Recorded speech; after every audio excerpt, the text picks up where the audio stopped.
Sarcastically ഇതിനെക്കുറിച്ചൊന്ന് പറയുകയാണെങ്കിൽ ഞാൻ പറയും, ഹാരി പോട്ടറും സ്ട്രേഞ്ചർ തിങ്സും പ്രണയിച്ചു, അവർ പിരിഞ്ഞു.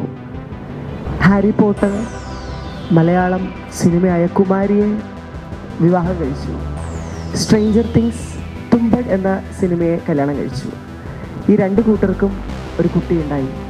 അവർ പരസ്പരം കല്യാണം കഴിച്ചു എന്നിരിക്കില്ല, അവർക്കുണ്ടാവുന്ന ഒരു കുട്ടിയായിരിക്കും ആസ്ഗറോൺ എന്നൊരു സർക്കാസ്റ്റിക്കലി ഐ ക്യാൻ സേ. കാരണം മാന്ത്രികം, അതോടൊപ്പം തന്നെ കർമ്മം, കാർമ്മികമായ ഒരു ചുരുളി, ദ കാർമിക് ലൂപ്പ്, അതോടൊപ്പം ഒരു വിധി, പുനർജന്മം, ഇതെല്ലാം ഇത്തരം ഒരു ഫാൻറ്റസി ആയിട്ടുള്ള ഇത്തരം കാര്യങ്ങളെ പ്രണയത്തിൻ്റെ, അതും വളരെ വ്യത്യസ്തമായ രീതിയിൽ പ്രണയത്തിൻ്റെ ഒരു ഒരു ഒരു ലെയറിങ്ങോട് കൂടിയിട്ട് അവതരിപ്പിക്കുന്നതാണ് ആസ്ഗറോൺ എന്ന നാടകം. ഒരു തിയേറ്ററിക്കൽ ഡാൻസ് പ്രൊഡക്ഷൻ എന്ന് പറയാം. കാരണം നൃത്തത്തിന് തത്തുല്യമായി പ്രാധാന്യം നൽകിക്കൊണ്ട്, അത് ശാസ്ത്രീയമായ നൃത്തം മാത്രമല്ല, മോഡേണായ നൃത്തത്തിനും പറഞ്ഞതുപോലെ ചാവു പോലെയുള്ള മലയാളികൾക്കൊട്ടും സുപരിചിതമല്ലാത്ത നൃത്തത്തിനുമൊക്കെ പ്രാധാന്യം നൽകിക്കൊണ്ട്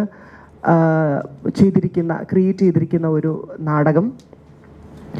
ഇതിൻ്റെ ഒരു പ്രത്യേകത എന്നെടുത്ത് പറയാൻ സാധിക്കുന്നത്, പ്രണയം എപ്പോഴും പ്രണയമാണ്, അത് ലൈംഗിക ഭേദമന്യേ പ്രണയം പ്രണയമാണ് എന്ന ഒരു ആശയത്തിൽ അടിസ്ഥാനപ്പെടുത്തിക്കൊണ്ട് പ്രണയത്തിനായി, ആ പ്രണയത്തിന് വേണ്ടി കാർമ്മികമായ വലയത്തിൽപ്പെട്ട രണ്ടുപേരുടെ കഥ, ആ കഥയിൽ ഉൾപ്പെട്ട പല പല വ്യക്തികൾ, ഇവരുടെ രണ്ടുപേരുടെയും ജീവിതത്തിൽ വന്നു പോകുന്ന പല പല വ്യക്തികൾ, അവരിലൂടെ ഉണ്ടാകുന്ന ഈ കാർമ്മികമായ വലയം, ആ വലയം എവിടെയാണ് ചെന്ന് അവസാനിക്കുന്നതെന്നും ഈ കാർമ്മികമായ ചുരുളഴിയുന്നത് എങ്ങനെയാണെന്നുമുള്ള ഒരു വളരെ നിഗൂഢമായി അവതരിപ്പിക്കുന്ന ഒരു വളരെ വ്യത്യസ്തമായ, അതായത് എനിക്ക് തോന്നുന്നു എൻ്റെ അനുഭവത്തിൽ നമ്മുടെ ഒരു ഇന്ത്യൻ പ്ലാറ്റ്ഫോമിൽ, വിശേഷ കേരളത്തിൻ്റെ ഒരു കലാ പ്ലാറ്റ്ഫോമിൽ ഇത്തരമൊരു നാടകം കണ്ടിട്ടില്ല എന്ന് തന്നെ എൻ്റെ ഒരു അനുഭവത്തിൽ നിന്ന് പറയാൻ സാധിക്കും.